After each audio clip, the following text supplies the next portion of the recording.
are going to take new subjects that is contemporary audit. हम discuss करने जा रहे हैं कंटेम्प्रेरी ऑडिट के बारे में। ऑडिट होता क्या है, कितने टाइप्स के ऑडिट होते हैं और प्रोसीजर ऑफ ऑडिट क्या होता है, ये सारी चीज़ें हम आज के क्लास में देखेंगे। उससे पहले I want to tell you information that the date sheet for your examination is already has कम।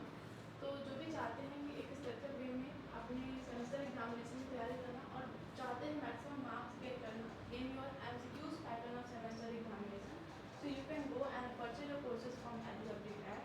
क्योंकि वहाँ पे आपको हम वही चीज़ें डिस्कस करते हैं, वही चीज़ें बताते हैं जो आपके एग्जामिनेशन में आता है। ठीक है, MCQ भी हम वो डिस्कस करते हैं जो प्रीवियसली आपका एग्जामिनेशन में आया हुआ होता है। तो कॉन्सेप्ट जो होते हैं और जो उनके मेथड्स होते हैं, जो टेक्निक्स होते हैं, हम लोग जो पढ़ाते हैं वही एग्जामिनेशन में आता है। तो आप जाके परचेज कर सकते हो कोर्सेज, क्योंकि समय बहुत कम है और MCQ पैटर्न है, तो आप अपने आप को एक अच्छे वे में रेडी कर सकते हो उतने टाइम में।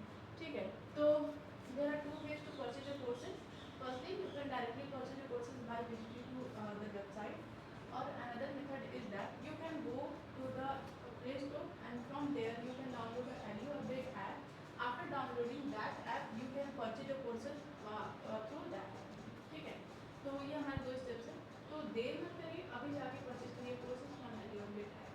तो चलिए हम स्टार्ट करते हैं अपने सिलेबस को। तो सबसे पहले देखो ऑडिट क्या होता है। ऑडिट हम एक सिस्टमैटिक तरीके से एग्जामिनेशन करते हैं, वेरिफिकेशन करते हैं किसका, जो हमारे फाइनेंशियल रिकॉर्ड्स होते हैं, जो फाइनेंशियल रिकॉर्ड्स होते हैं, फाइनेंशियल बुक्स ऑफ अकाउंट होते हैं, या जो भी हमारे डॉक्यूमेंट्स होते हैं, जो सपोर्टिंग डॉक्यूमेंट, जो प्रूफ होते हैं ट्रांजेक्शन का, ताकि हम देख सकें कि जो बिजनेस, जो भी अकाउंट या जो भी चीज़ें रिकॉर्ड की है अपनी बुक्स ऑफ अकाउंट में, वो एक्यूरेट है या नहीं, वो रिलायबल है कि नहीं। ऐसा तो नहीं कि जो ट्रांजेक्शन नहीं भी है उसको हम गलत तरीके से दिखा रहे हैं, सो दैट हमारे कंपनी का इमेज बढ़े, प्रॉफिटेबिलिटी बढ़े और उस प्रॉफिटेबिलिटी के वजह से हमारे कंपनी का इमेज बढ़े।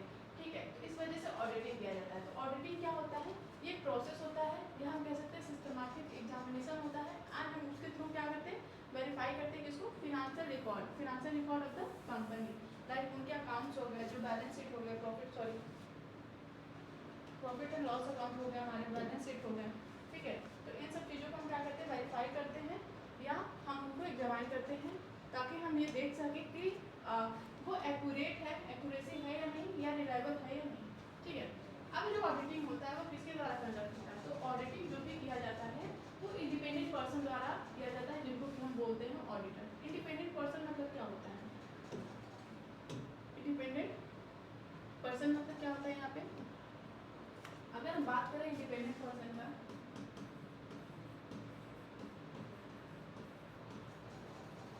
इंडिपेंडेंट पर्सन वो पर्सन होते हैं जिनका कि कोई रिलेशन ना हो, no relation with the organisation. Organisation जो है या हमारा बिजनेस है, उनके साथ उनका कोई भी रिलेशन ना हो। अब रिलेशन ऐसा नहीं कि सिर्फ ऑर्गेनाइजेशन के साथ, एम्प्लॉय के साथ भी नहीं होना चाहिए। ठीक है, इंडिपेंडेंट मीन्स कोई भी रिलेशन ना हो। अगर कोई रिलेशन नहीं होगा तो ये एक अच्छे तरीके से आपका ऑडिटिंग करेगा और ये बायस फ्री होगा। अब हम इसे क्यों करते हैं, सो डैट हमारे जो भी हमारे प्रोसेस परफॉर्म हो रहे हैं वो बायस फ्री हो।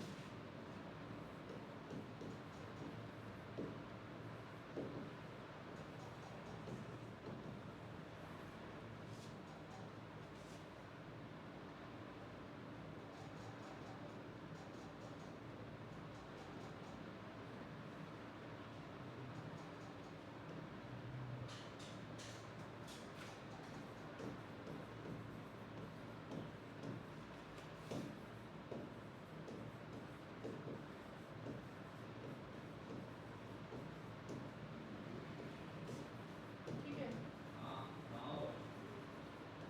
तो ये होता है मेन मोटिव। ठीक है, तो इंडिपेंडेंट पर्सन द्वारा हम ऑडिटिंग कराते हैं, इंडिपेंडेंट पर्सन द्वारा ऑडिटिंग कराते हैं, सो दैट जो भी हमारे चेकिंग हो बुक्स ऑफ अकाउंट का, फिनेंशियल स्टेटमेंट का, वो क्या हो, बायस फ्री, उसमें कोई भी पर्सनल इन्फ्लुएंस ना हो ऑडिटर का।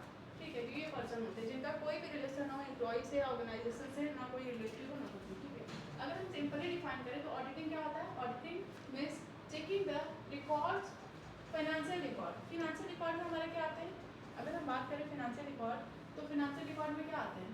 Balance sheet, profit and loss account,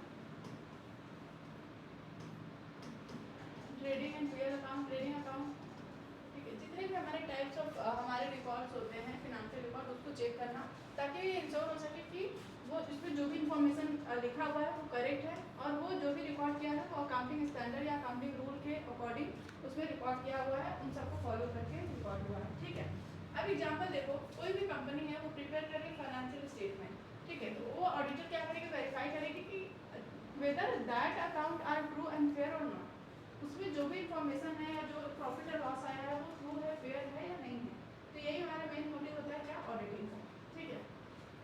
अब देखो कितने नेचर ऑफ ऑडिटिंग होते हैं। नेचर ऑफ ऑडिटिंग क्या होता है? तो एक सिस्टमैटिक प्रोसेस होता है। सिस्टमैटिक प्रोसेस मीन्स क्या होता है? इंटर रिलेटेड प्रोसेस को फॉलो करके हम ऑडिटिंग करते हैं, तो बहुत इंटर रिलेटेड प्रोसेस होते हैं उसमें।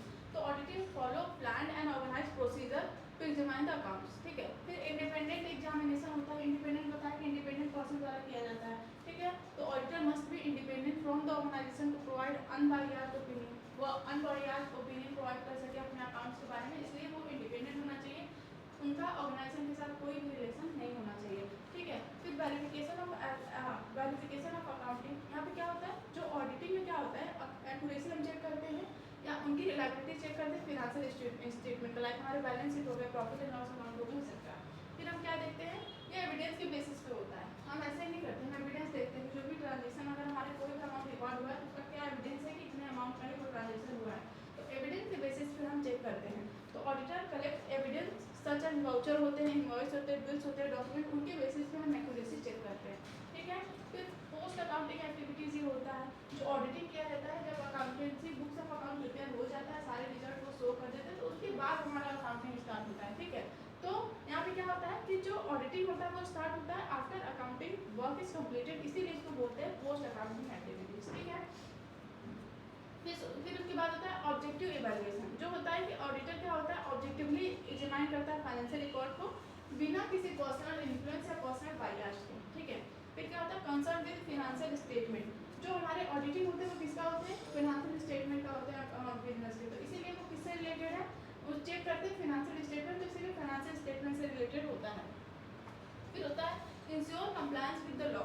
अब हम ऑडिटिंग चेक करते हैं, it check whether accounting follow legal provision and accounting standard और नॉट। जो भी अकाउंटिंग का जो भी ट्रांजेक्शन रिकॉर्ड हुआ है बुक्स ऑफ अकाउंटिंग में, या कंपनी जो भी चीज़ें रिकॉर्ड की है वो रूल्स एंड रेगुलेशन के बेसिस पे है या नहीं, अकाउंटिंग स्टैंडर्ड जो कहता है उसके अकॉर्डिंग है या नहीं, तो ये भी ऑडिटर चेक करता है, ठीक है। तो ये सारे हमारे नेचर ऑफ ऑडिटिंग हो गए।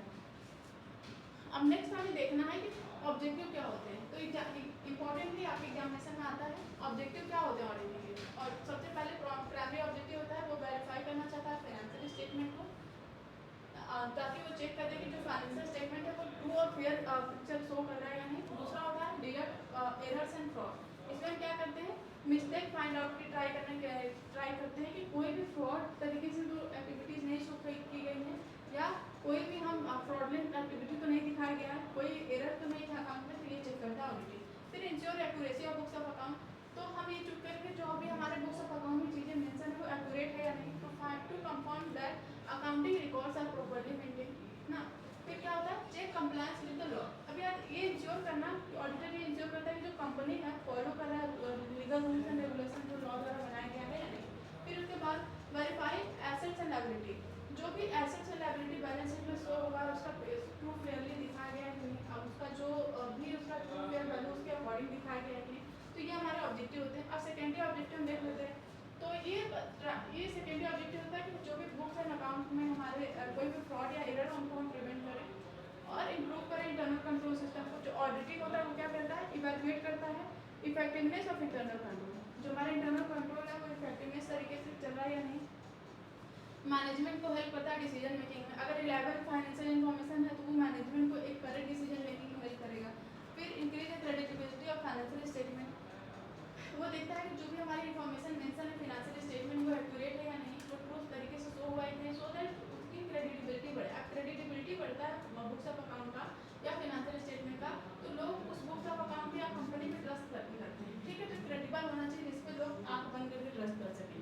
फिर provide information to stakeholder, तो ऑडिटिंग ये हेल्प करता है कि वो जो जितने भी शेयर होल्डर्स हैं वो अंडरस्टैंड करें फाइनेंशियल कंडीशन को कंपनी के, तब ये किसके द्वारा होता है, जो भी इंफॉर्मेशन प्रोवाइड किया जाता है फाइनेंशियल स्टेटमेंट द्वारा।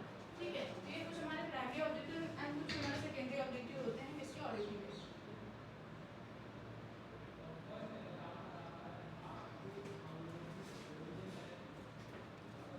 अब यहाँ पे नेक्स्ट देखिए एडवांटेज क्या होता है ऑडिटिंग में। ठीक है, ऑडिट ये एरर एंड फ्रॉड को क्या करता है, आइडेंटिफाई करते हैं। जो हमारे रिलायबिलिटी ऑफ फाइनेंशियल स्टेटमेंट होते हैं वो भी इम्प्रूव करते हैं। ठीक है, फिर हमारे क्या करते हैं, ट्रस्ट बिल्ड करते हैं।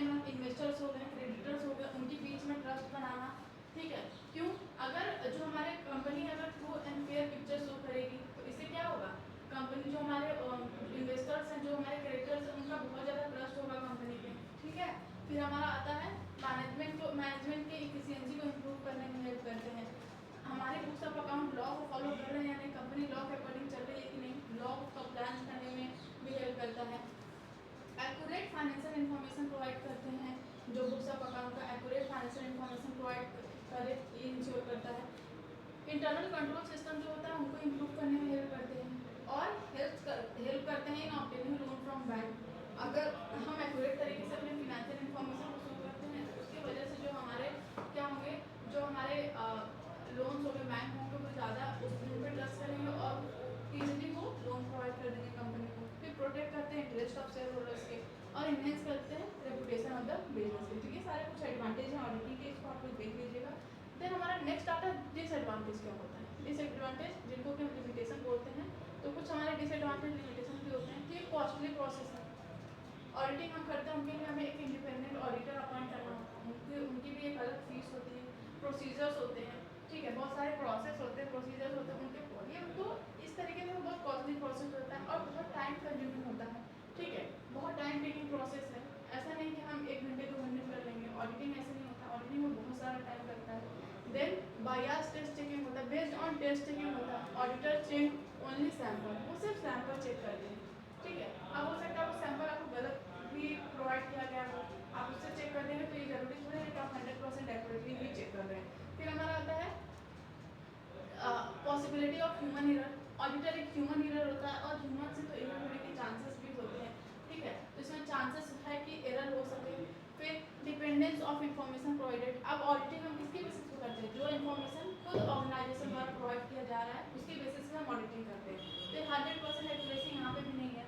फिर आता है can not guaranteed absolute accuracy. अब हम ये 100% नहीं कह सकते कि हाँ ऑडिटिंग हो गया तो ये हमारे 100% गारंटी है कि हमारे सारे इन्फॉर्मेशन सही है, क्योंकि ऑडिटिंग तो हमारे ह्यूमन द्वारा ही किया जाता है तो गलत हो सकता है। ठीक है, कॉम्प्लेक्स प्रोसेस होता है लार्ज ऑर्गेनाइजेशन के लिए, लार्ज डेटा होता है, लार्ज फाइनेंशियल रिकॉर्ड होता है, तो एक कॉम्प्लेक्स प्रोसेस होता है, हमें बहुत सारे प्रोसेस से जाना पड़ता है। फिर फ्रॉड्स विथ कोल्यूजन में रिमेन हिडन और रिक्वायर स्किल ऑफ प्रोफेशनल्स। अब हमें ऑडिटिंग जब करना होता है तो उसमें प्रोफेशनल की स्किल रिक्वायर्ड होती है, कोई भी नॉर्मल पर्सन ऑडिटिंग नहीं कर सकता, उसके लिए एक ऐसा पर्सन हायर होते हैं जिनके पास ऑडिटिंग करने का पूरा स्किल हो। फिर हमारा आता है लिमिटेड स्कोप इनका होता है। ठीक है, तो ये कुछ एडवांटेज है और डिसएडवांटेज है। अब हम देखते हैं कि क्या हमारा टाइप्स है ऑडिटिंग का।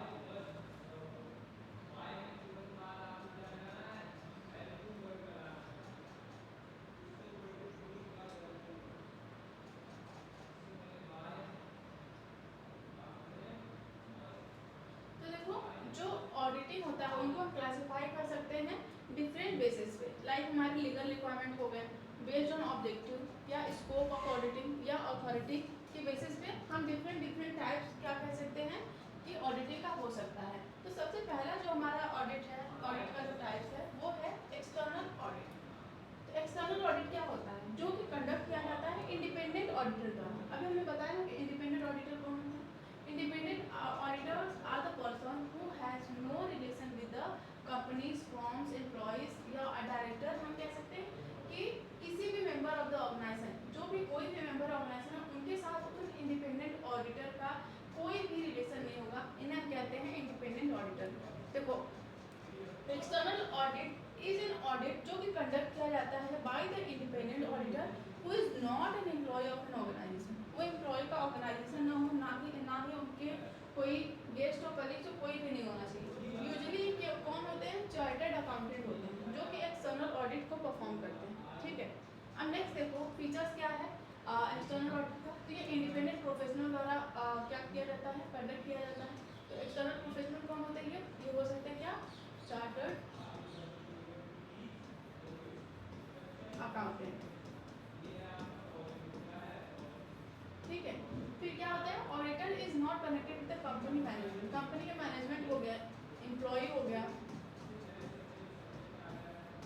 डायरेक्टर्स हो गया, ठीक है, इन लोग के साथ इनका कोई भी रिलेशन दूर दूर तक नहीं रहेगा।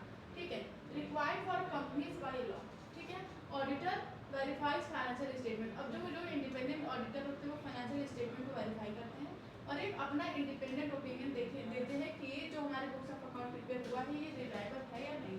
ठीक है, फिर हमारा आता है इंटरनल ऑडिट। इंटरनल ऑडिट क्या होता है, ऐसा ऑडिट जो कंडक्ट किया जाता है by the employ of the organisation. ठीक है, एक्सटर्नल में हम इंडिपेंडेंट ऑडिटर द्वारा कंडक्ट किया जाता था, इंटरनल में खुद एम्प्लॉय द्वारा ही, जो ऑर्गेनाइजेशन का एम्प्लॉय उन्हीं के द्वारा कंडक्ट किया जाता है। अब ये डिफाइन करते हैं internal operations and control system of an organisation. अब ये क्या करते हैं, it help management to improve efficiency and prevents error. ये मैनेजर को हेल्प करते हैं कि वो अपनी एफिशिएंसी को इम्प्रूव कर सके और जो भी एरर्स उनके बुक्स ऑफ अकाउंट में अकर्स हो रहा है उन्हें वो प्रिवेंट कर सके। ठीक है, अब इनके कुछ फीचर्स होते हैं, देखो ये जो कंडक्ट किया जाता है इंटरनल स्टाफ द्वारा किया जाता है, या हम कह सकते हैं जो हमारे इंटरनल एम्प्लॉय होते हैं,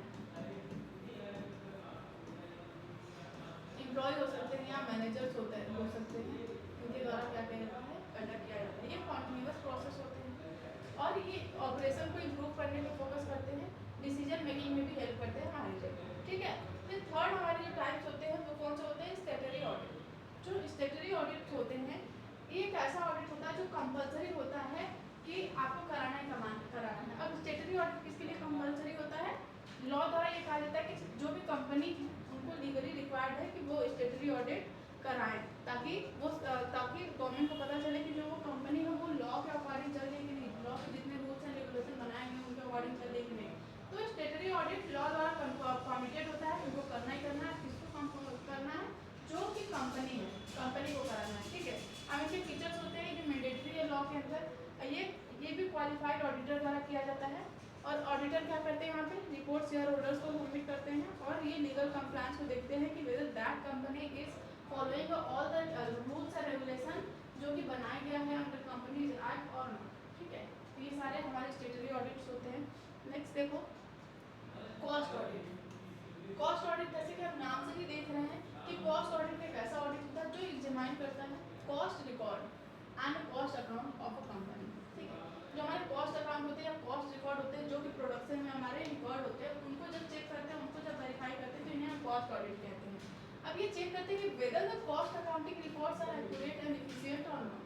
ठीक है, तो ये चेक करते हैं कि जो कॉस्ट अकाउंटिंग में जो भी रिकॉर्ड्स मेंशन हुए हैं, जो भी हम चीज़ें रिकॉर्ड किए हैं वो एक्यूरेट हैं या एफिशिएंट है या नहीं है। ठीक है, तो ये हमारा क्या होता है, कॉस्ट ऑडिट होता है। अब इनके ऑब्जेक्टिव क्या होते हैं, ये वेरीफाई करना चाहते हैं कॉस्ट रिकॉर्ड को, ये चेक करना चाहते हैं कि जो प्रोडक्शन के ऑपरेशन है वो एफिशिएंटली परफॉर्म हो रही है कि नहीं, कंट्रोल जो वो कॉस्ट ऑफ कंट्रोल हमारा कैसे हो इसको करने के लिए भी हेल्प करते हैं, और जो भी हमारे वेस्टेज है, जो अननेसेसरी वेस्टेज हो रहे हैं उनको भी प्रिवेंट करने में हेल्प करते हैं। फिर हमारा आता है टैक्स ऑडिट। टैक्स ऑडिट क्या होता है, एक ऐसा audit which is conducted to verify whether the taxpayer has correctly calculated income tax and tax liability according to tax laws or not। ठीक है, तो टैक्स ऑडिट एक ऐसा ऑडिट है कि ये एनालाइज करते हैं कि जो टैक्स पेयर है वो सही तरीके से टैक्स को कैलकुलेट किया है कि नहीं, वो लॉज एंड रूल्स रेगुलेशन को फॉलो करके टैक्स लायबिलिटी को बनाया है या उनको कैलकुलेट किया है या नहीं, तो ये देखने के लिए हम टैक्स ऑडिट करते हैं। ठीक है, अब business with turnover above a certain limit must conduct tax audit. एक सर्टेन लिमिट होता है। ठीक है, ये लिमिट जब हम एमसीक्यू कराएंगे आपको तो हम बता देंगे कि क्या लिमिट होता है, क्या लिमिट होता है कि किस पर्टिकुलर बिजनेस का कितना टर्नओवर रहेगा कि उसको टैक्स ऑडिट कराना कंपलसरी है। ठीक है, ऑब्जेक्टिव देखो ये चाहते हैं कि हम टैक्स लॉ से टैक्स लॉ को कंप्लायंस को फॉलो कर रहे हैं कि नहीं, हम वेरीफाई करना चाहते हैं टैक्स रिटर्न की एक्यूरेसी को, हम जो टैक्स इवेजन है उनको प्रिवेंट करना चाहते हैं। तो ये हमारे टैक्स ऑडिट का क्या होता है, ऑब्जेक्टिव होता है। एडवांटेज क्या होता है, प्रॉपर टैक्स पेमेंट हमारा होता है, यहाँ पे चांसेस ऑफ टैक्स डिस्प्यूट जो होता है वो भी कम करते हैं, help government to collect revenue. तो रेवेन्यू जो गवर्नमेंट का रेवेन्यू लाइक हमारे जो टैक्स होते हैं वो मेन सोर्सेज होते हैं गवर्नमेंट के रेवेन्यू का, तो प्रॉपर तरीके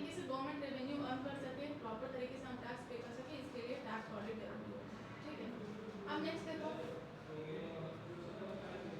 मैनेजमेंट ऑडिट। तो मैनेजमेंट ऑडिट एक ऐसा ऑडिट होता है जो कि इवैल्यूएट करता है efficiency and effectiveness of management decisions and policies. ठीक है, अब इनका मेन फोकस होता है कि ऑर्गेनाइजेशन की परफॉर्मेंस को भी क्या कर सके, इंप्रूव कर सके। ठीक है, इनका मेन फोकस यही होता है कि ऑर्गेनाइजेशन का जो भी परफॉर्मेंस है उन्हें ये इंप्रूव कर सके। लाइक देखो ऑब्जेक्टिव मैनेजमेंट एफिशिएंसी को इवैल्यूएट करना चाहते हैं और ये प्लानिंग एंड पॉलिसीज में भी हेल्प करता है। वीकनेस क्या है मैनेजमेंट में, ये आइडेंटिफाई करने में हेल्प करता है। अब देखो एडवांटेज क्या होता है, तो मैनेजमेंट का जो परफॉर्मेंस है उसको इंप्रूव करने में हेल्प करते हैं, डिसीजन मेकिंग में भी हेल्प करते हैं और ऑर्गेनाइजेशन की एफिशिएंसी को इंप्रूव करने में भी ये हेल्प करते हैं हमारे क्या, मैनेजमेंट ऑडिट। देन हमारा आता है गवर्नमेंट ऑडिट। गवर्नमेंट ऑडिट क्या होता है, तो गवर्नमेंट ऑडिट एक ऐसा ऑडिट होता है जो भी कंडक्ट किया जाता है, जो भी कंडक्ट किया जाता है किसके लिए, फॉर द गवर्नमेंट डिपार्टमेंट या पब्लिक सेक्टर ऑर्गेनाइजेशन हो गया। ठीक है, जो भी गवर्नमेंट डिपार्टमेंट है या पब्लिक सेक्टर ऑर्गेनाइजेशन है उनके लिए गवर्नमेंट ऑडिट हम क्या करते हैं, परफॉर्म करते हैं। अब इनका ऑब्जेक्टिव क्या होता है, ये इंश्योर करने की जो भी ये इंश्योर करते हैं कि जो पब्लिक फंड है वो प्रॉपर तरीके से यूज कर रही है गवर्नमेंट या नहीं। ऑब्जेक्टिव देखो कि ये इंश्योर करते हैं कि पब्लिक मनी या प्रॉपरली यूज और करप्शन को प्रिवेंट करने के लिए अब कंप्लायंस जो गवर्नमेंट रूल्स रेगुलेशन के अकॉर्डिंग चल रही है या नहीं, ये इनका ऑब्जेक्टिव होता है। कितने टाइप्स के होते हैं गवर्नमेंट ऑडिट, एक होता है हमारा फाइनेंशियल ऑडिट जिनमें हम क्या करते हैं गवर्नमेंट के जो भी फाइनेंशियल रिकॉर्ड्स मेंटेन होते हैं उनको उनकी ऑडिट करना। देन होता है हमारा कंप्लायंस ऑडिट, हम ये देखते हैं कि जो भी रूल्स रेगुलेशन बनाया गया वो गवर्नमेंट का ऑर्गेनाइजेशन जो है या गवर्नमेंट खुद फॉलो कर रही है या नहीं। देन आता है हमारा परफॉर्मेंस ऑडिट जो कि गवर्नमेंट की एफिशिएंसी को इवैल्यूएट करने के लिए किया जाता है। ठीक है, नेक्स्ट देखो कॉन्टिन्यूअस ऑडिट। तो कॉन्टिन्यूअस ऑडिट एक ऐसा ऑडिट होता है जो कि कंडक्ट किया जाता है through out the year, regular interval time पे हम ये ऑडिट करते रहते हैं। तो थ्रू आउट द ईयर हम क्या करते हैं, कॉन्टिन्यूअस ऑडिट में ऑडिट करते रहते हैं। अब इनका फीचर देखो, ये हम हर समय जो एक्यूरेट अकाउंट हमारा फ्रिक्वेंटली एक्यूरेटली प्रिपेयर हो रहा है कि नहीं उसकी चेक करने के लिए कहते हैं कि लार्ज ऑर्गेनाइजेशन के लिए सुटेबल होता है। ये एरर एंड फ्रॉड को हर एक स्टेज पे क्या करते हैं, क्विकली डिटेक्ट कर देते हैं। एडवांटेज देखो, इसमें एरर हम क्या करते हैं, अर्ली डिटेक्ट कर लेते हैं, रेगुलर हम मॉनिटरिंग करते रहते हैं वो सब अकाउंट का। ठीक है, फिर आता है हमारा इंटरिम ऑडिट। इंटरिम मींस होता है बीच में, in between. Interim means in between. ठीक है, तो हम 1 ईयर के बीच में, 1 ईयर के बीच में, 1 ईयर का बीच हमारा क्या होता है, 6 मंथ। तो जो भी ऑडिट हम बिटवीन 2 एनुअल पीरियड हम करते हैं तो उसे हम क्या कहते हैं, interim audit. The audit conducted between 2 annual audit. 2 annual audit के बीच में जो भी हम ऑडिटिंग कराते हैं उसको हम इंटरिम ऑडिट कहते हैं। Example audit conducted mid year, जो भी हम ऑडिट कंडक्ट कर रहे हैं साल के बीच में वो हमारे इंटरिम ऑडिट होते हैं। इनका ऑब्जेक्टिव क्या होता है कि प्रिपेयर इंटरिम फाइनेंशियल स्टेटमेंट को प्रिपेयर करना, वर्कलोड को रिड्यूस करना। जो हमारे साल के जब साल के लास्ट में हमारे जो वर्कलोड है वो बहुत सारे बढ़ जाते हैं तो उनको रिड्यूस करने के लिए हम इंटरिम ऑडिट क्या करते हैं, प्रिपेयर करते हैं। प्रॉब्लम को अर्ली आइडेंटिफाई करने में भी हेल्प करता है। अब देखो फाइनेंशियल ऑडिट क्या होता है, फाइनल ऑडिट। फाइनल ऑडिट तो कंडक्ट किया जाता है at the end of accounting and financial years after accounting है प्रिपेयर। ठीक है, तो साल के आखिरी में जब अकाउंट हमारा प्रिपेयर हो जाता है तो उसके बाद हम जो ऑडिट करते हैं फाइनली उसे हम क्या कहते हैं, फाइनल ऑडिट। इनका फीचर्स क्या होता है कि साल में एक बार कंडक्ट किए जाते हैं। ये डिमांड करते हैं कंप्लीट फाइनेंशियल स्टेटमेंट को और ये ऑडिटर प्रिपेयर करते हैं फाइनल ऑडिट रिपोर्ट। इसके बाद ऑडिटर प्रिपेयर करते हैं फाइनल ऑडिट रिपोर्ट। ठीक है, नेक्स्ट देखो कितने टाइप्स के ऑडिट होते हैं। देखो इसको थोड़े में ही चार्ट के फॉर्मेट में बताया गया। तो एक्सटर्नल ऑडिट क्या होते हैं, जो इंडिपेंडेंट ऑडिटर द्वारा एग्जामिन किया जाता है बुक्स ऑफ अकाउंट को, लाइक हमारे चार्टर्ड अकाउंटेंट हो गए। ठीक है, फिर इंटरनल ऑडिट जो एम्प्लॉय द्वारा परफॉर्म किया जाता है, ऑर्गेनाइजेशन के एम्प्लॉयज होते हैं उनके द्वारा परफॉर्म किया जाता है, इंटरनल स्टाफ द्वारा परफॉर्म किया जाता है। फिर आता है हमारा स्टेटरी ऑडिट, जो कि ऑडिट जो कि लॉ द्वारा परमिट किया गया है कि ये करवाना ही करवाना है, ये क्वालिफाइड ऑडिटर द्वारा कराया जाता है। फिर आता है हमारा कॉस्ट ऑडिट, जो कि ऑडिट हम किसका करते हैं, कॉस्ट रिकॉर्ड का, कॉस्ट अकाउंटिंग द्वारा किया जाता है ये। फिर आता है टैक्स ऑडिट, जो कि ऑडिट होता है टैक्स कंप्लायंस के रूल्स को फॉलो कर रहे हैं उसके लिए देखने के लिए चार्टर्ड अकाउंटिंग द्वारा ये किया जाता है। मैनेजमेंट ऑडिट आता है जो कि इवैल्यूएट करता है मैनेजमेंट की एफिशिएंसी को, ये इंडिपेंडेंट एक्सपर्ट द्वारा किया जाता है। फिर हमारा आता है गवर्नमेंट ऑडिट, जो कि ऑडिट ऑफ गवर्नमेंट फंड का होता है और ये गवर्नमेंट ऑडिटर द्वारा किया जाता है। Controller auditor general of India CAG द्वारा ये ऑडिट परफॉर्म किया जाता है। ठीक है, अब हम आते हैं ऑडिट टेक्निक पे।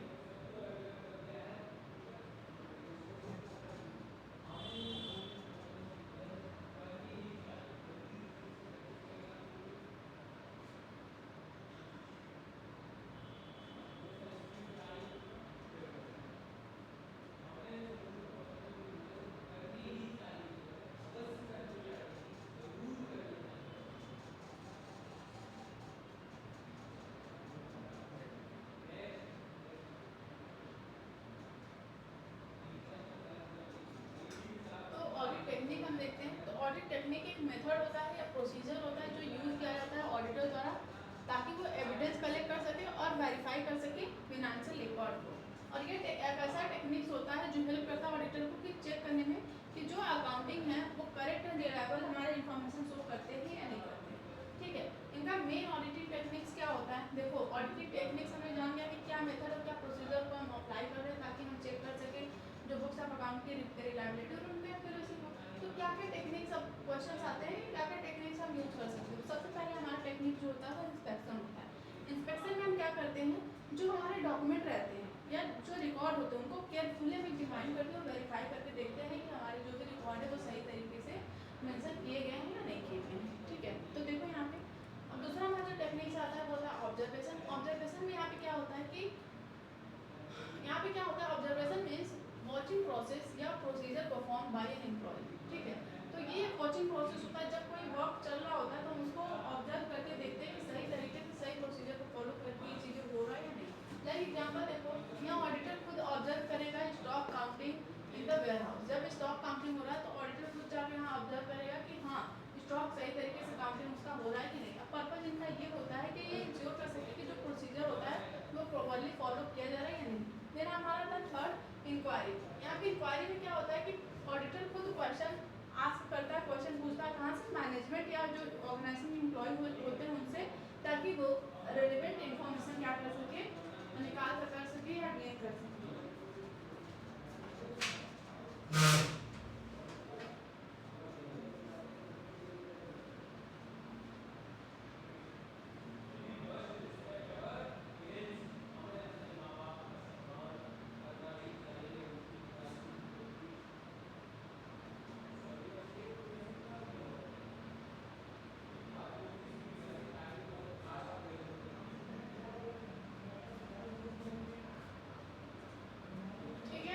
Sorry for the inconvenience.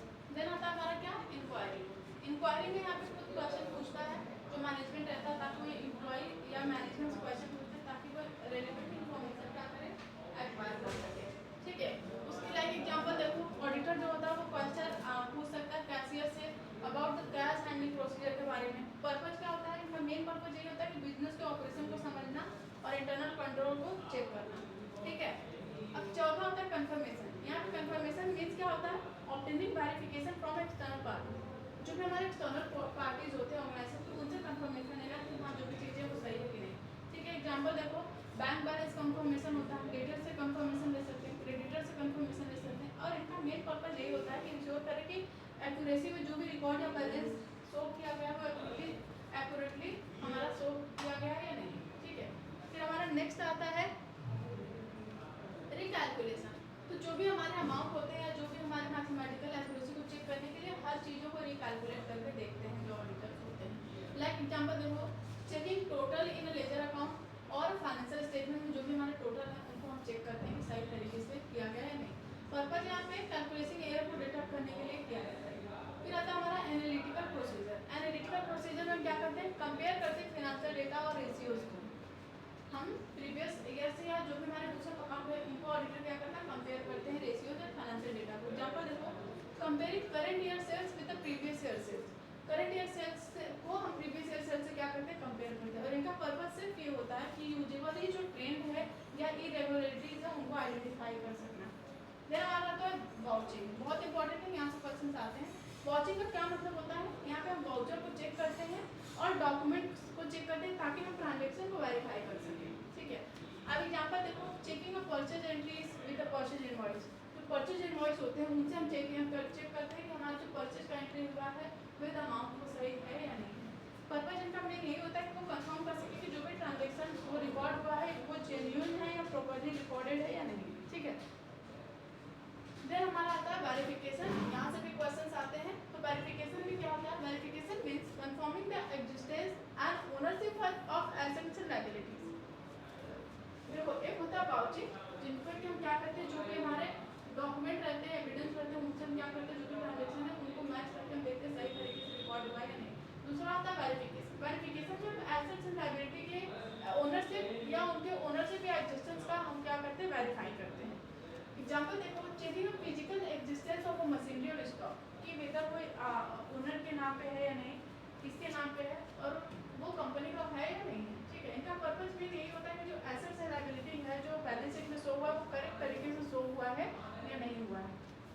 फिर हमारा आता है internal control.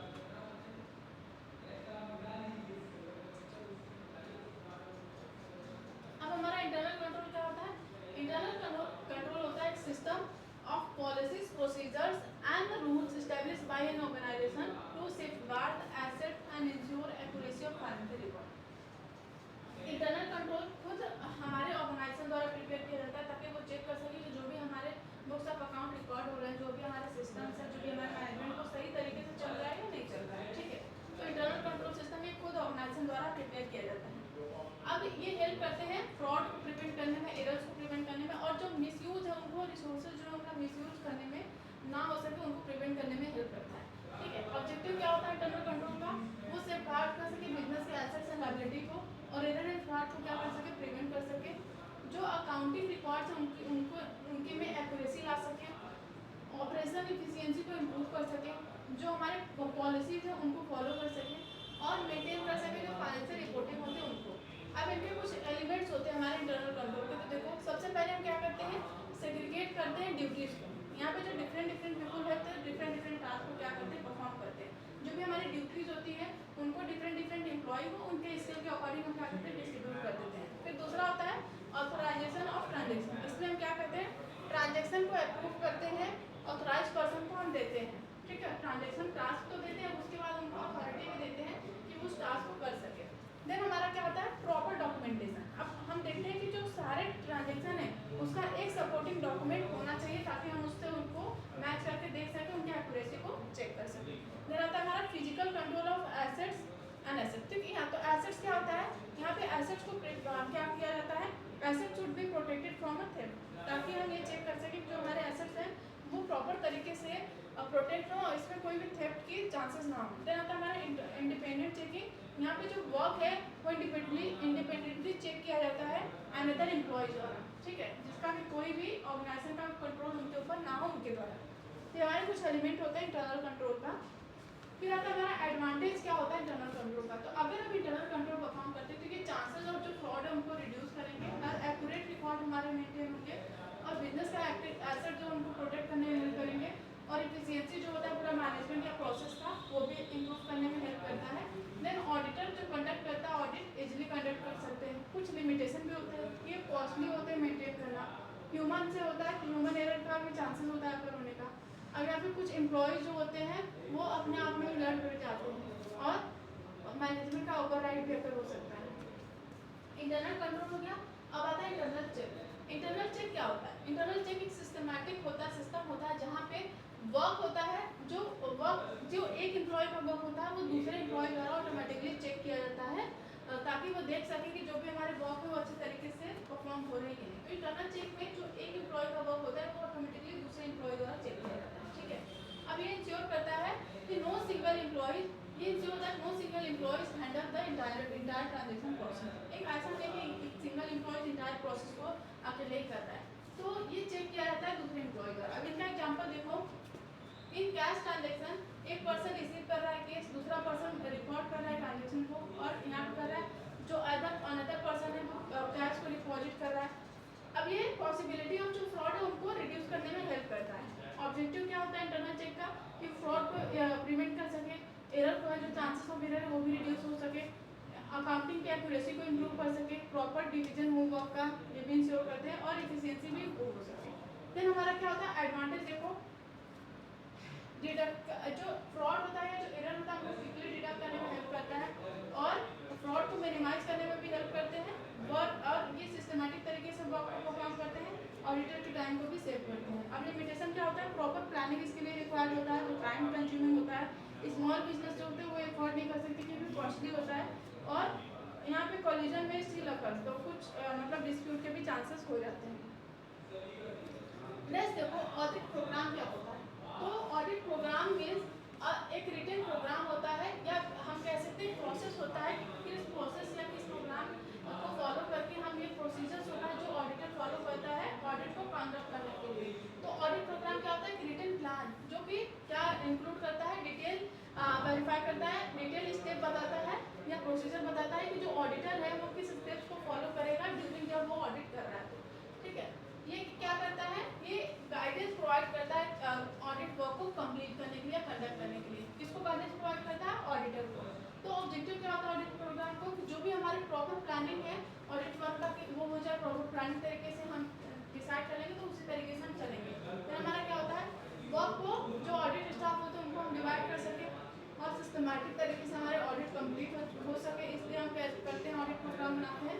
Duplication of work ना हो और एरियाज हम कवर करें, कोई भी एरिया ना छूटे, इसके लिए बहुत जरूरी होता है कि हम पहले से ऑडिट प्रोग्राम बना के चलें। एडवांटेज होता है कि टाइम सेव करता है, क्लियर इंस्ट्रक्शन हमारे पहले से ही पता होता है तो उसके अकॉर्डिंग हमें फॉलो करने में हेल्प करता है, और एफिशिएंसी को इम्प्रूव करते हैं और कंसिस्टेंसी को भी इम्प्रूव करते हैं, और एविडेंस ऑडिट वर्क का जो है एविडेंस भी एज अ एक्ट करते हैं। लैक हमारे डिसएडवांटेज क्या होता है, यहाँ पे फ्लेक्सिबिलिटी का लैक होता है, मैकेनिकल हो जाते हैं और प्रिपरेशन टाइम भी रिक्वायर्ड होता है, कॉस्टली होता है। ठीक है, तो ये हमारे होते हैं कुछ। फिर आता है हमारा ऑडिट प्रोसीजर। तो ऑडिट प्रोसीजर क्या होता है, ऑडिट प्रोसीजर एक क्या होता है स्टेप बाय स्टेप मेथड होता है जो ऑडिटर यूज करते हैं ताकि वो कलेक्ट कर सके एविडेंस और वेरीफाई कर सके फिनेंशियल इन्फॉर्मेशन को। तो ऑडिट प्रोग्राम यहाँ पे क्या होता है, स्टेप्स हम पहले से ही प्लान बना लेते हैं। ऑडिट प्रोसीजर क्या होता है, एक स्टेप बाय स्टेप मेथड होता है जो यूज किए जाते हैं ताकि वो ऑडिटर एविडेंस को कलेक्ट कर सके और फिनेंशियल इन्फॉर्मेशन को वेरीफाई कर सके। अब इसमें कुछ स्टेप्स होते हैं, देखो ऑडिट प्रोसीजर में से यहाँ पे क्या स्टेप्स होते हैं। सबसे पहले प्लानिंग ऑफ ऑडिट, इसमें सबसे पहला जो स्टेप होता है उसमें हम प्लान करते हैं ऑडिट का, जहाँ पे नेचर ऑफ बिजनेस क्या है इनको भी स्टडी करते हैं और इंटरनल कंट्रोल सिस्टम को भी स्टडी करते हैं। दूसरा आता है अंडरस्टैंड इंटरनल कंट्रोल। तो ऑडिटर यहाँ पे इवैल्यूएट करता है कि जो भी हमारी स्ट्रेंथ ऑफ इंटरनल कंट्रोल है वो सही है या नहीं है। ठीक है, फिर हमारा आता है प्रिपेयरिंग ऑडिट प्रोग्राम। यहाँ पे डिटेल ऑडिट प्रोग्राम जो होता है प्रिपेयर किया जाता है किसके द्वारा, ऑडिटर द्वारा। देन हम कलेक्ट ऑडिट एविडेंस, इसके बाद ऑडिटर क्या करता है गैदर करता है जो भी ऑडिट का एविडेंस होता है।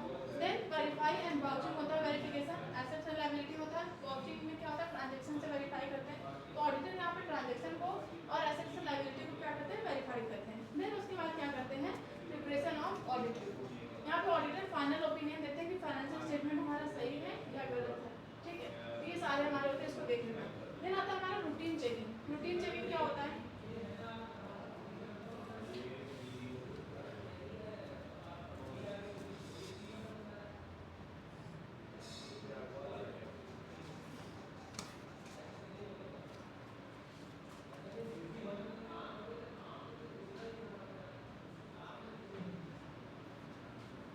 रूटीन चेकिंग क्या होता है, यहाँ पे जो रूटीन अकाउंटिंग रिकॉर्ड्स होते हैं उनको हम वेरीफाई करते हैं, इससे क्लर्कियल एक्यूरेसी जानने के लिए। तो रूटीन चेकिंग में जो भी हमारे रूटीन अकाउंटिंग रिकॉर्ड्स हैं, जो भी रूटीन तरीके का अकाउंटिंग ट्रांजेक्शन है, हम उसको वेरीफाई करते हैं ताकि जो हम ये क्लर्कियल एक्यूरेसी जो है उसको देख सकें।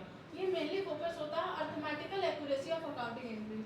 हम देखते हैं कि जो अर्थमेटिकल एक्यूरेसी जो भी हमारे बेसिक कैलकुलेशन वो सही तरीके से रिकॉर्ड हो रहे हैं या नहीं हो रहे हैं। ठीक है, अब इनका ये क्या क्या इंक्लूड होते हैं, पोस्टिंग जो हमारे लेजर में हम जर्नल से लेजर में जो भी पोस्टिंग करते हैं उनको चेक करना, बैलेंसिंग ऑफ द अकाउंट जो हमारा वो सही तरीके से हुआ है कि नहीं उनको चेक करना, टोटल जो होता है हमारे बुक्स ऑफ अकाउंट उनको चेक करना है जो टोटल हम किए हैं वो टोटल सही है या नहीं है, कैरी फॉरवर्ड जो किए हैं बैलेंस शीट बैलेंसेस को वो सही तरीके से किए कि नहीं, कैश बुक का एंट्री चेक करना। ठीक है, तो ये सारी हमारी चीज़ें इंक्लूड होते हैं रूटीन चेकिंग में। अब इनका ऑब्जेक्टिव होता है कि हम क्लर्कियल नेचर का जो भी एरर है उनको हम क्या कर सके डिडक्ट कर सके, हम प्रॉपर पोस्टिंग हो अकाउंट में उनको इंश्योर कर सके, ऑटोमेटिकल एक्यूरेसी को वेरीफाई कर सके। इनके कुछ लिमिटेशन होते हैं, यहाँ पे फ्रॉड डिडक्ट करना बहुत ज़्यादा डिफिकल्ट होता है क्योंकि जब बैलेंस शीट हमारा मैच कर जाता है तो उसमें कहाँ फ्रॉड है ये डिडक्ट करना बहुत ही डिफिकल्ट होता है, टाइम कंज्यूम होता है और लिमिटेड स्कोप इनका होता है। ठीक है, नेक्स्ट हमारा आता है टेस्ट चेकिंग। टेस्ट चेकिंग में क्या होता है, test checking means checking only selected transaction instead of examine all transaction. तो टेस्ट चेकिंग में हम एक पर्टिकुलर ट्रांजेक्शन को क्या करते हैं चेक करते हैं इंस्टेड ऑफ चेकिंग हम सारे ट्रांजेक्शन को। ठीक है, तो यहाँ पे देखो ऑडिटर जो सेलेक्ट करता है sample of transaction to verify the transaction. अब यहाँ पे एग्जांपल देखो, a company has 2000 transaction, 20,000 transaction है कंपनी पर, तो ऑडिटर क्या कर सकता है सिर्फ 500 सैंपल को चेक कर सकता है सही तरीके से है या नहीं, तो ये हमारा होता है टेस्ट चेकिंग। इनका ऑब्जेक्टिव होता है कि टाइम सेव हो सके, कॉस्ट को रिड्यूस कर सके। ऑडिटिंग जो है प्रैक्टिकल होता है, ऑर्गेनाइजेशन के लिए लार्ज ऑर्गेनाइजेशन में बहुत सारे ऑडिटिंग होता है तो इनको प्रैक्टिकल बना सके। एडवांटेज क्या होता है, टाइम सेविंग, कॉस्ट को रिड्यूस करना, लार्ज ऑर्गेनाइजेशन के लिए सुटेबल होता है, और इम्पोर्टेंट एरिया पे क्या करते हैं ऑडिटर फोकस करते हैं। लिमिटेशन, सम एरर में रिमेन अनडिडक्टेड, कुछ ऐसा एरर होते हैं जो अनडिडक्टेड होते हैं उनको हम डिडक्ट नहीं कर सकते।